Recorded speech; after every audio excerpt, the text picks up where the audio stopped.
আমি তাদের বলেছিলাম মালদায়ের ভাগবতের আসরে, তোমরা বলো ইউটিউব ঘেঁটে ভাগবতের কোন শ্লোকে কত নম্বর অধ্যায় কৃষ্ণর বাবার ভিটার নাম আছে।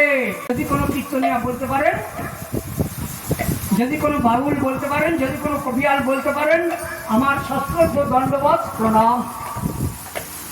আমি তার চরণে দণ্ডবত হব, কারণ আমি জানবো যে তিনি গোবিন্দ তত্ত্ব যথার্থ উপলব্ধি করেছে। মথুরায় কৃষ্ণর মামার বাড়ি, বাসলারাও আমাদের নিয়ে যায়, তাই না? বেড়াতে যখন বৃন্দাবন 84 কোষ পরিক্রমা করাবে। তো আজকে আপনাদের কাছে আমি গোবিন্দর একটা নতুন ভিটা দর্শনের কথা জানিয়ে গেলাম।